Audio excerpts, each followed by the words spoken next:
United Spurs of America, with your hosts, Michael and Jacob.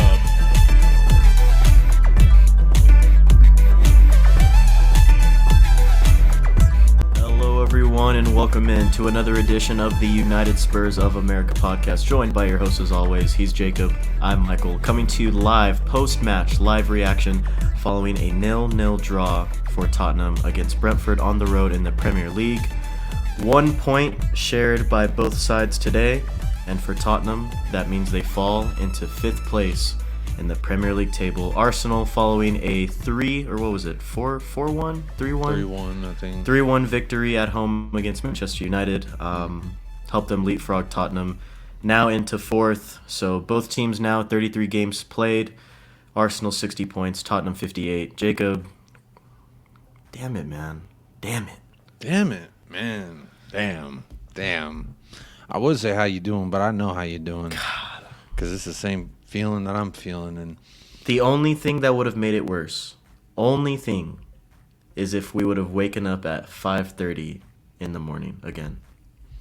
You know, that is the one thing that I exactly was thinking at halftime. If we had the same exact looking, performance, but luckily we didn't concede right there at the end. We almost did. Ivan Toney almost had a header. Harry Kane also almost had a bicycle after that.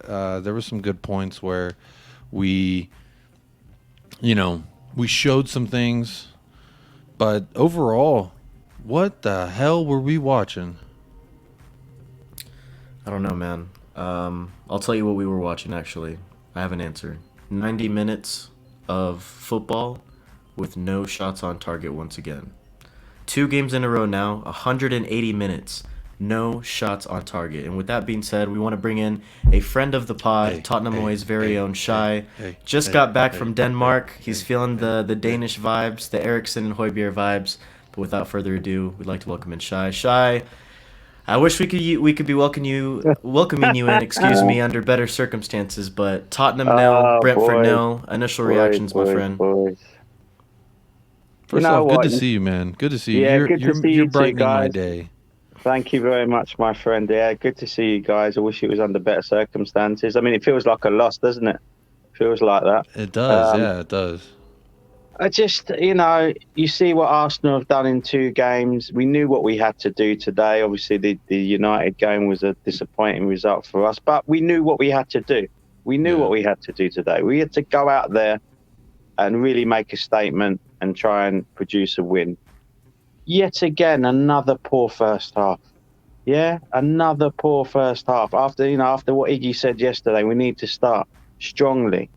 And yet again, it was another poor first half. Not acceptable. Wing backs again, not acceptable today. Ineffective. Yeah, absolutely. Useless. For that system, you have to have 2 good wing backs, and we just don't have it. If I had any positivity today about it at all, it would be we didn't lose, and the second half was marginally better. But, man, we could have lost that game so easily. And you brought up a really good point yesterday on the stream, Chy, with Tottenham away. You mentioned how we really needed a reaction during halftime if we did have a poor first half. We ended up having a poor first half once again against Brentford. Mm-hmm. We go into halftime, no changes made, no subs. We did look a little bit brighter, I will admit to that, but again, largely ineffective changes or any sort of changes really from the first half to the second. It really wasn't until the 70th minute where we started to see a little bit more oomph. This is the thing I've got with Conte a bit, It didn't happen in that last game against Brighton. The changes were too late. There wasn't no change of formation. Everything was much of a muchness. And it was again the same today. I think I've got to a point where I think he actually doesn't trust the subs. I think he must feel that, we'll be better off with what we've got on the pitch than bringing on Lucas. Bergwijn didn't even get a sniff today. That's what baffled me. I was sitting there texting Michael, like, around the 65th minute when we were still not doing anything, because I was like, okay, we're either going to see some subs at halftime, which we didn't see, and okay, I was like, okay, maybe we're going to change something. Maybe something's going to change, and nothing really changed. And about like the No. 65th minute, 60th minute, I was like, okay, I want to see some subs. Give me Lucas, give me Bergvine, give me anybody. And I wonder if it is true, does he just not trust the subs? I think it the must be that, It must. I think Bergvine's gone at the end of the season. There's no doubt about that now. I think for himself, he needs to. Oh yeah, he would be absolutely, better for his suited own if he playing took career. off. Like Yeah. Joe Rodon. Joe Rodon needs to leave. He's a young, up and coming defender, and if he's not getting a game at Spurs or any minutes, he needs to go for his own purposes. Exactly. If he's not good enough, he's not good enough. Fair enough for Spurs, but he needs to be let go. You can't Guys, be I wasting think- a player's career like this. It's not right, in my opinion. The But, one change we made. Excuse me, Shy. Yeah, no, of course. Don't mean to interrupt you there. The No, one that's all. change that I was just like, what are we doing? And it goes along the lines of what you were saying, Shy, that he just doesn't trust the substitutes that he has available, was when he brought Sanchez on for Sessegnon and essentially moved Davies up to the left wing back role. When we had Reguilon on the bench, it just goes to show Exactly. you that he would rather play Ben Davies at left Exactly. wing back rather than a 100%. quote unquote I mean- more natural player in Reguilon. I think we're all scratching our heads, weren't we, when he's like, Sanchez? Come Yeah. what? It's like, we want to try and win this game, and he's bringing Sanchez on the That's pitch. that to me is not a sub. happening? That's not a sub you make if you're trying to win the game. That's It if was you're like the trying to, Harry Winks sub. maintain.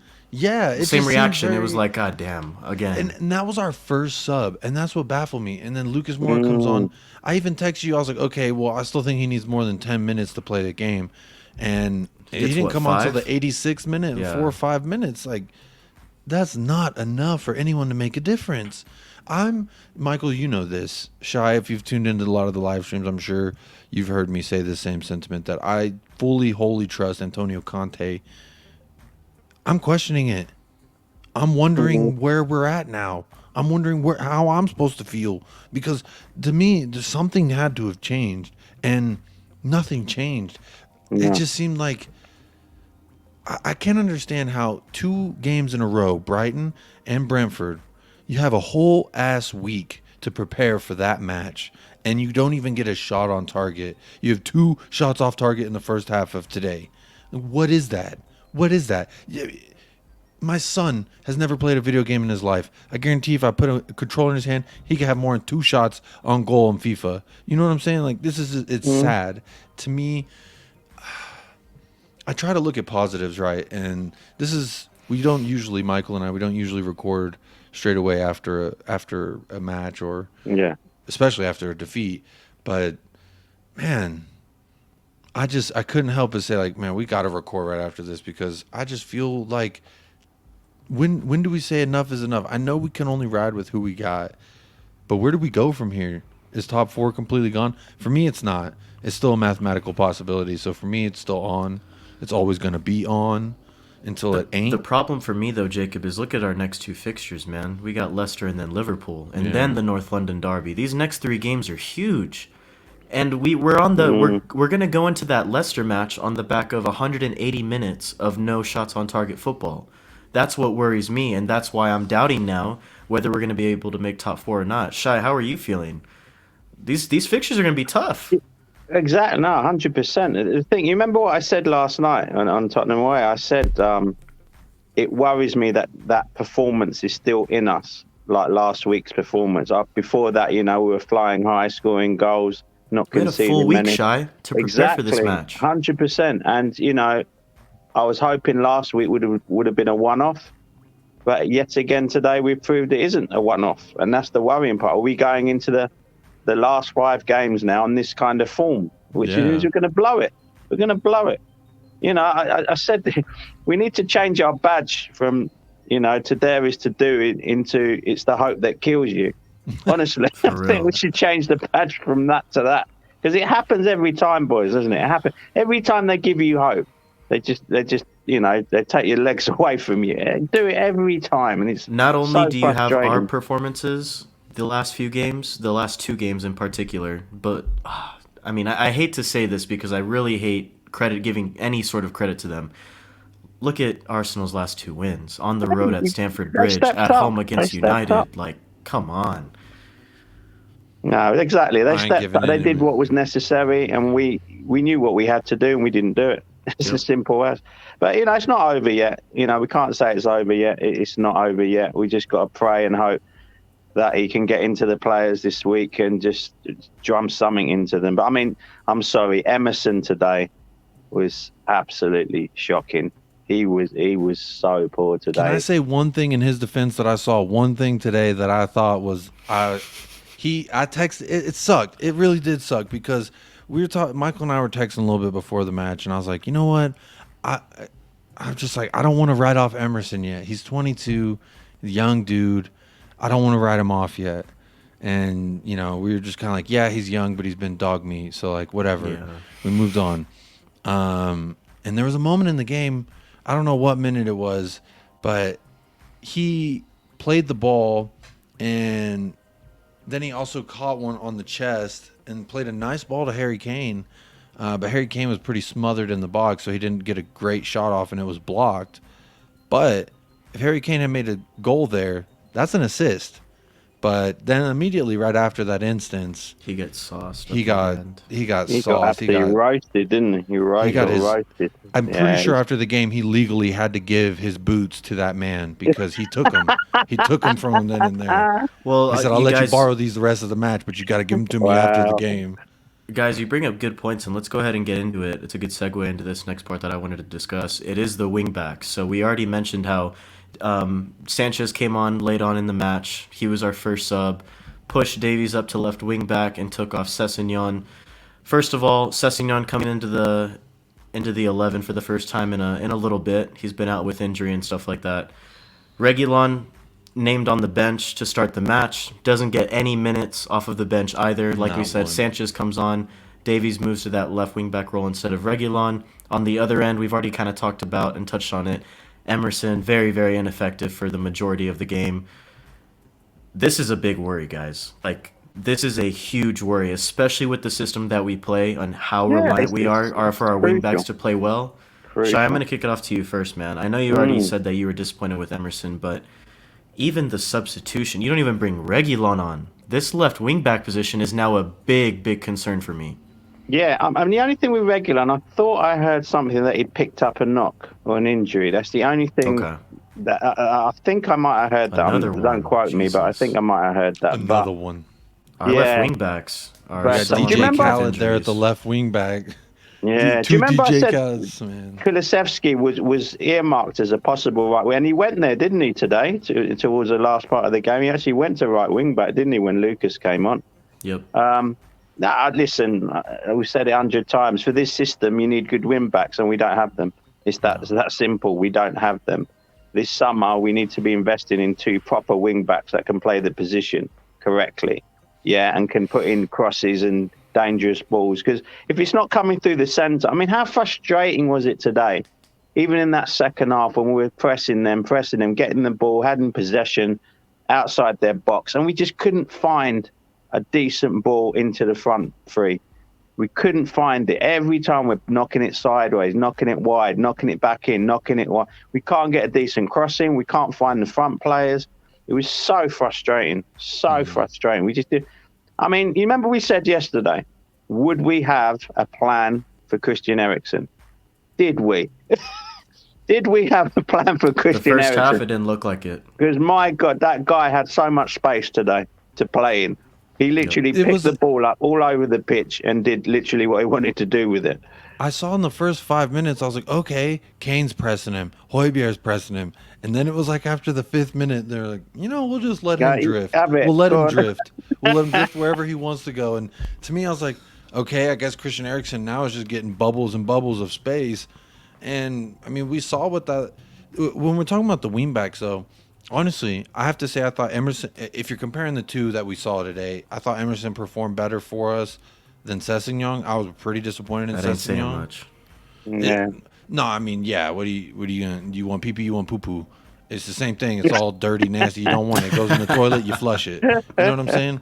So, for me, it just sucks. It sucks because Michael, you and I had talked about this when Reguilon was on, and then we saw some Sessegnon. I was like, you know what? Ryan's asking a good question of us. Like, should we consider him at the left wing back position over Sergio because of what we were seeing? And that had slowly started creeping in, and we talked about it more and more. And then it became like, okay, we can't rely on Reguilon. Sessegnon is a better option. And then it's like, okay, he got injured. Well, now Reguilon's all we got. And then Doherty. So this leads me to this. We weren't this bad when Matt Doughboy was playing for us. Is he the... And that's a concern. Yeah, If exactly. Doughboy's injury I don't is even know going what to to say affect about us that much for top four, then that is I don't know what to say, man. But Exactly. but Some say legitimately, he it got is kind of injured getting to to that help point, though, Arsenal. Jacob, of begging the question, because you're right. We were a completely different team with Doughboy in at left wing back than we are right now. It's just mind blowing to say that injury might derail our. I mean, our I think hopes for in top four. Sessegnon's, the only thing I can say in Ryan Sessegnon's defence is that he's been out for a long time and this is his first game back. That is literally the only defence I can give him. You know, But at maybe this he point in needs the a few season, games, you but have to still. be able to jump in right No, away, absolutely. and that's the unfortunate part is that you don't have the luxury of getting acclimated again. That grace period, No, there is this no is- grace it's- period this with is 6 crunch games left time, in the year. No, I totally agree. But Can't then again, argue like, with what do we? At this point, I'm just ready. Put Bergwijn and Lucas at the wing backs if this is what we're gonna get, because at least they'll get forward. You know what I mean? And do something. There was also a first touch that Emerson had that was atrocious. Kulusevski played him into the box. Maybe the pass was remember. too strong. Yeah, I didn't. I yeah, need it was to a bit of a rewatch strong it. It was pass, a to be bit strong, fair. It but was yeah. a bit of a strong pass, to be fair. But I mean, you I know, still I feel mean, like you can handle that. listen, Someone he's can a handle that, Brazilian. He professional. should be able to take those balls. Exactly, exactly. That's a good point, Shy. That's a very good point. Gosh, It's really disappointing because this Sessegnon is someone I've rooted for. And I'm like, well, just give him his chance. Give him his chance. He gets his chance. I'm gonna give him another chance. How many chances I gotta ask? We don't have. I have little hope for our wingback position at this point. I say throw anything at the wall and whatever sticks, just go with it. It's gonna be the death of us. It is the death of us. It has See, been. I, The death you of us. know, Yeah. I know how much you love Traore, Jacob. You know, and listen, if you're going to convert him into a wing back, I don't see why Bergwijn can't play that position because he'd probably They're have the same similar. kind of attribute, as Traore, to be honest. Little bit Whether smaller, he doesn't but want yeah. to, that's another thing. Maybe he did ask him there. Maybe he doesn't want to play there. I don't know, but surely that must be a better option than what we've got. You know. Yeah, and if he doesn't want to play the position, I would say, okay, do you want 3 minutes or do you want 90? Yeah, that's true. That's what it all comes down to. Like, we need you to do X, Y, and Z for the team. And if he doesn't want to do that, then good. I'm glad he's not getting minutes if that's the case. But we're speculating, so we don't know. Yeah, exactly. But I think, if I'm in his shoes and the coach is saying either you go to the wingback position or you get 3 minutes as a sub, maybe, not even today. Lucas Moura barely even squeezed into the 90 minutes. I don't understand it. I know we're talking about a different subject and I go back to the subs, but I'm struggling to understand. Well, I'm we with can you, let's get Jacob. into it. I'm with Let's talk about the attack as well. Unless you guys had anything else to touch on for the wing back roles, I wanted to get into the attack next. So Let's go. Let's get it. let's go ahead and talk about it. Obviously, Lucas Moura, like we already mentioned, really only got 5-6 minutes with added time included of action today. Sonny, Kane, and Kulusevski starting up top, the front three once again, but second game in the row, very, very ineffective. Guys, I was super duper disappointed with Harry Kane's start today. I think it was his first 4 touches that he received passes to, either in the midfield or at the top of the box. All intercepted or he gave the ball away. I was super disappointed in his start. Sonny was really the only bright spot for me in terms of the front three today. Kulusevski, for me, largely ineffective as well. Jacob, I'll kick it off to you to begin, but man, 0 shots on target, really no chances until the second half again. It's disappointing.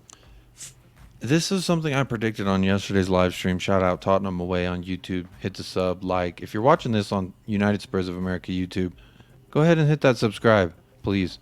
We're trying to get to 100.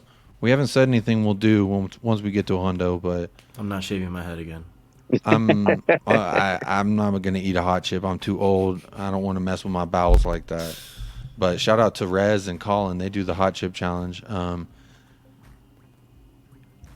Shamelessly away from this plug, I'm going to say that it felt like when I was predicting this on the stream yesterday that there was a legitimate chance for this to be a high-flying, high-scoring game, because I was like, they're not going to sit back and just let us bring the pressure. They're going to bring the pressure to us. I thought we would respond to that well, like we do to Man City. You know, I feel like when a team pushes us, we usually push back and we have something on the counter or in like a counter build-up. Today, it just seemed like they were pushing us, and we were just kind of taking it, and we didn't fight back, especially in that first half. I don't know what the hell I was watching. It reminded me of whenever I was half awake watching that Brighton game at 5:30 in the morning. It's just like the second week in a row that this happens, that our front three can't do anything, and we're going on and on about how great this front three is. Question mark, best front three in Europe, best front three in the league. What are we talking about here? And now look at us. It's like just completely 180. It's a complete just change of direction from where we were heading. And you know, I like to look at I like to look at trends and the way things are going, and we were on an uptrend, Arsenal was on a downtrend, and now we've somehow reversed that. Right? Well, reversal, yeah. I feel like, I'm going to say this now, there's a good chance it could get reversed again and we just sneak up into top four. It's very possible. Man United aren't out of it. We're 4 points ahead of them. I'm definitely glad. There's something you said, Chy, at the very beginning. The only positive to really take away from this is the fact that we didn't lose. Yeah. And to be fair, there were chances I felt like maybe we did deserve to lose. Hugo was standing on his head at one point, and then also great save in the first half again. And then the crossbar was coming in heavy. I also consider the crossbar an appendage of the goalkeeper, so therefore, good job Hugo with them saves. Crossbar was arguably our second best defender today. Yeah, agreed. But again, boys, why are we not marking Ivan Toney at set pieces? Well, he got away from us like 3 times. No one near him. He's Emerson like Royale was on him. That's not who you want most on a attacking set. threat in the air. Yeah, both sides of our set piece, attacking and defending, were shocking today. Again. I was very surprised that they did not end up scoring on one of those set piece chances, Brentford, because it was bad. Me personally, as a coach, I'm not an advocate of zonal marking. I really don't like it. I prefer man to man all day. They just long. look confused. You can tell that they look confused. Everyone didn't. I was wondering, like, is language an issue out there? Because it seemed like they were not on the same page. There was at one point 2 defenders going for the same clearance with their heads. I was like, y'all are going to knock each other out trying to clear this ball. That's not what a top 4 team does. A top 4 team has communication. They work together. And it just seemed like we were so far apart from each other. We were not on the same page. There was even a moment where it looked like Son was waiting for Kane to make a run, and Kane was kind of waiting for Son to make a run, and Son didn't really know what to do with the ball, and they were both right there, and it got held up, and we lost possession. You know what I mean? There's just a prime example of what the hell are we doing? I was watching something before kickoff.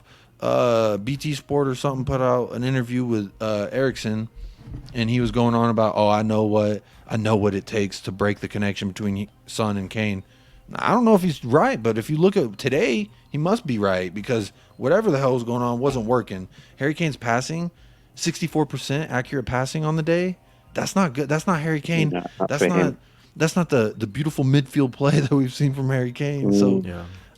Boys, I've got a question for you. I mean, when we have been trouncing teams and doing really well, Kane has had that space in the middle of the pitch to pick the ball up, turn, pick a pass, look for Son down one side or look to Kulusevski the other, when he's got that time and space in the middle of the park to do it. Since we've played Brighton and Brentford, both of them seem to have nullified that kind of option for us. Do you think that's kind of why we've been stifled? So, because Kane has not been given that space to play the way that he has been the previous games when he hasn't been picked up in that area? I think it's both that and also the players around him not stepping up enough or not making those runs, or, your teammates can create space for you along with you creating space for yourself. You would obviously know this, Chy. I just don't think Kulusevski or Sonny have been effective enough off the ball to create space for Kane. I think Sonny did a very, very good job today. I just think Kane played a little bit poorly, in my opinion. But again, Kulusevski, 2 games in a row where he really has struggled to get going. Yeah. The teammates around Kane are not allowing him to create space for himself, and they're also not creating space for him as well.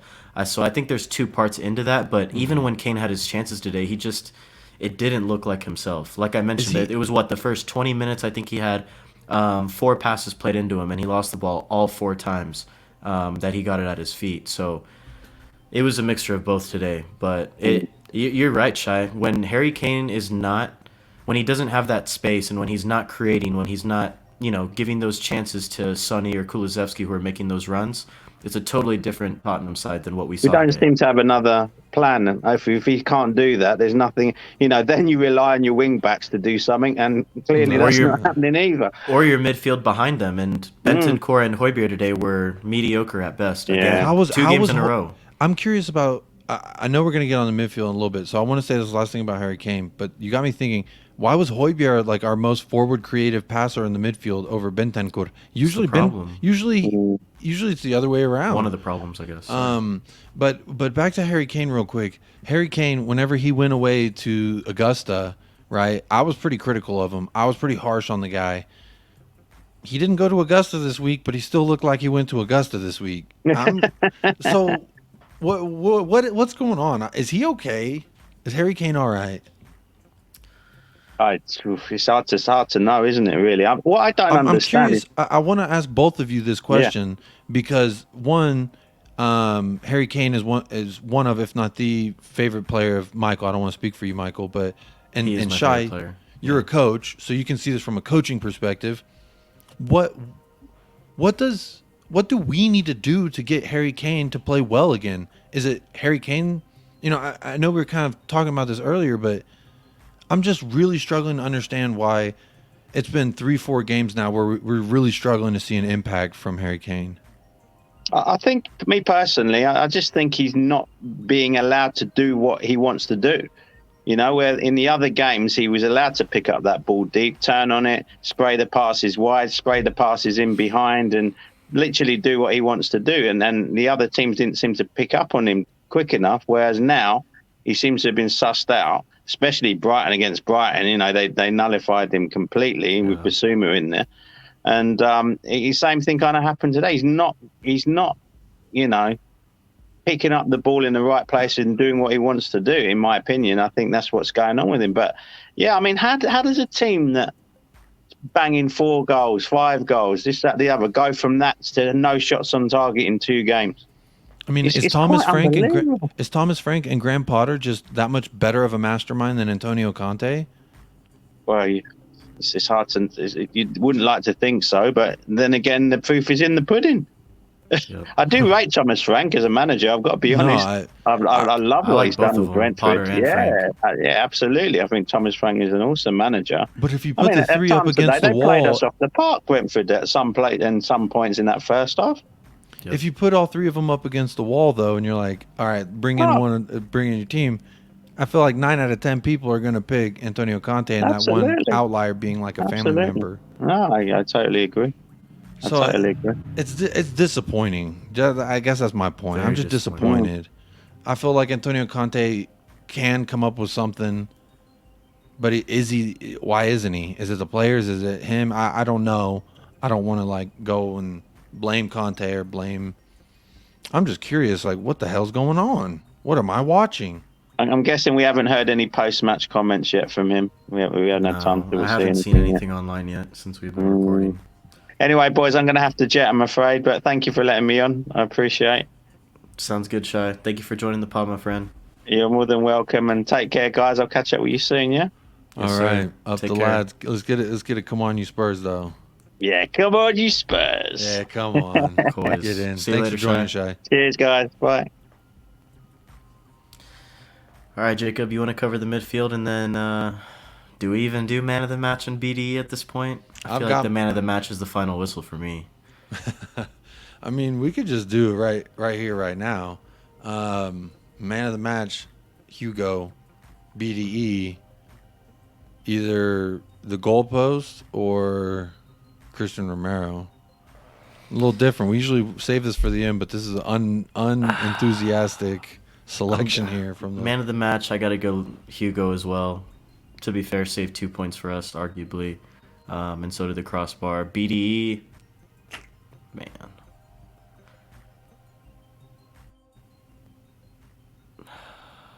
Hugo again, I guess. Jesus Christ. A question mark. We're No shots struggling on here. target, man, and not a whole lot of positive performances out there today. It's tough. It's tough. Let's cover the midfield, my friend. Yeah. You already touched on it a little bit about how Højbjerg was getting forward a little bit more often than Bentancur was, but largely ineffective once again today. I felt like they were kind of forced to do more than they were asked because of how ineffective the wingbacks were. I felt like none of the chances created came from the outside, and everything was kind of like funneling and bottlenecking down into the middle, and that's where I think it kind of got congested and tight, especially in the attacking third. But what were your overall thoughts, man? When it comes to having to compensate for the lack of ability there on the wings, I think that puts a lot of stress on our midfield and as well as Ben Davies and Christian Romero. Like, it's just evident. You see how many times Christian Romero is out of position covering for Royale's lack of ability to defend. So it's really Or hard just to getting higher than them too, higher up the pitch. Romero, one of Kane's opportunities came from a Romero pass into the attacking third. Yeah, it was like a long. Yeah. He stood it up and took it was nice. It was like the deflected. It deflected behind for a corner or something. But Yeah, Jansen, I think, slid and it hit off him and went over net. Yeah, I remember that.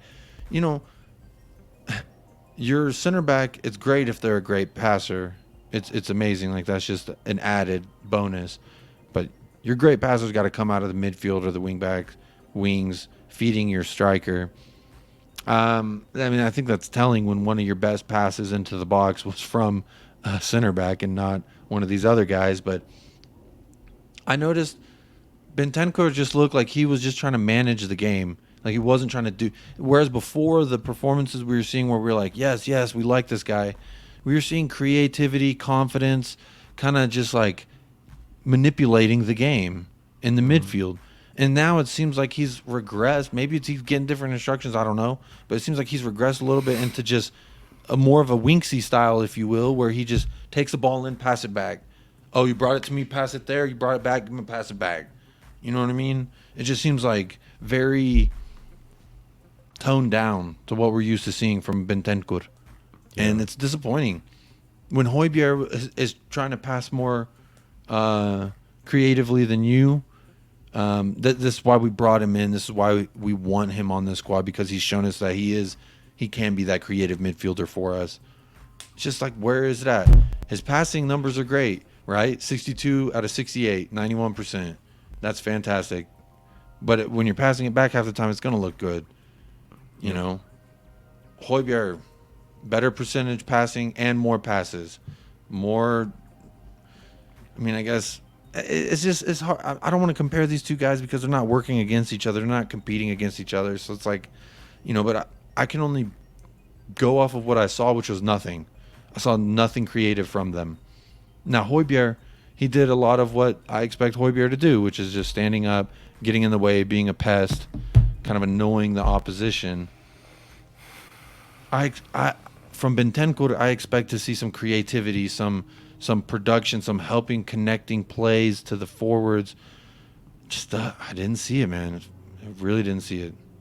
Yeah, just mediocre all around, really, man. For me, all thirds of the pitch, attacking, defense, midfield, it's just not good enough.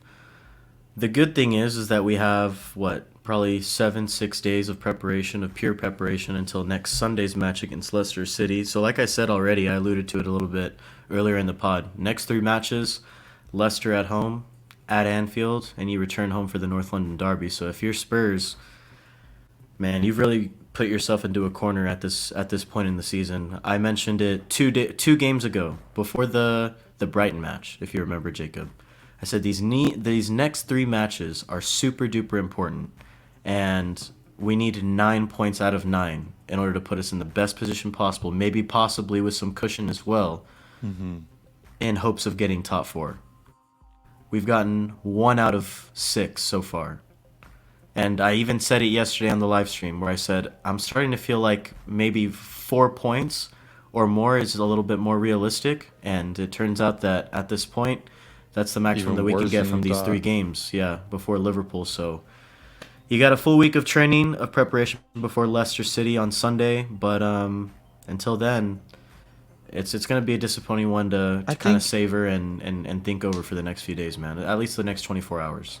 Definitely, this one's gonna suck over the next 24 hours. But we're gonna get through it. Like you said, we got 6 days to prepare. I try to wash, rinse, repeat, and just focus on the next game because obviously we can't change anything that happened in the 90 that just occurred, unfortunately, in front of our eyes. I want to say this though, I feel like we could still get a tie at Anfield. I don't think it's impossible. We just sit back and absorb. I mean, we let other people do it. And, maybe get one chance. But we've all accounted for already losing that, right? We've already accounted for getting 0 points there. If we don't get a win at home versus Leicester, there's no hope for top 4. North London derby at this point is just for pride.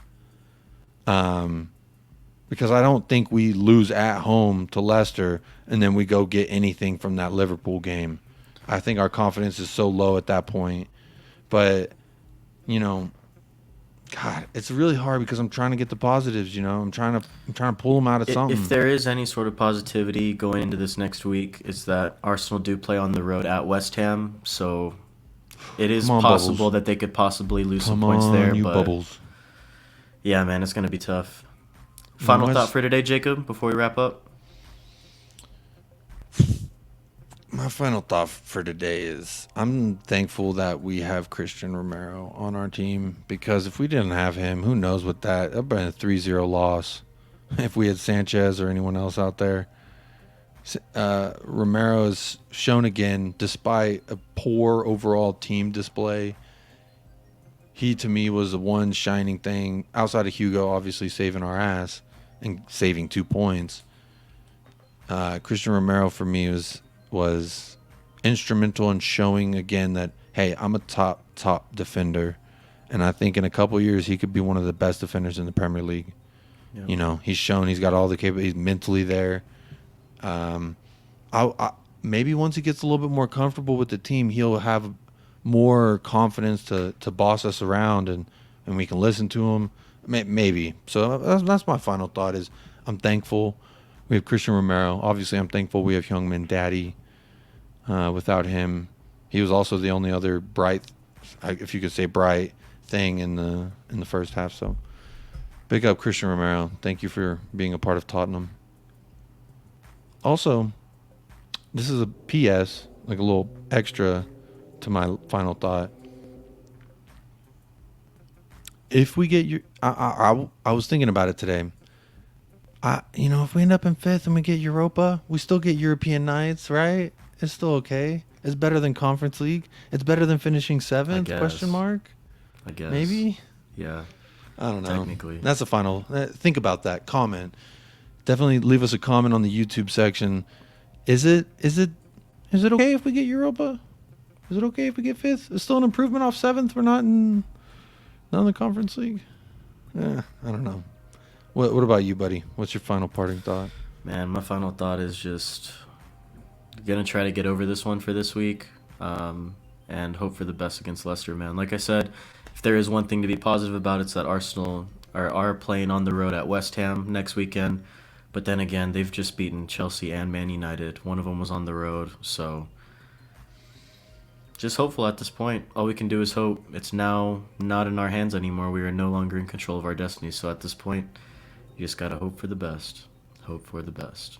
Hope for the best, my friend. We can only hope. We can only hope.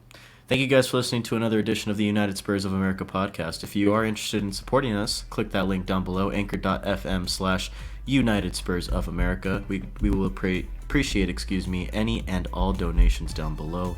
Join us and be a sponsor of the channel and the pod as well. Click that like and hit that subscribe button if you are listening on YouTube. And as always, hit us with that follow on Spotify or wherever you enjoy your podcasting needs. But until then, for Jacob, I'm Michael. Up the lads, and Jacob. Come on, you Spurs. Come on, you Spurs. Please. Come on. Please.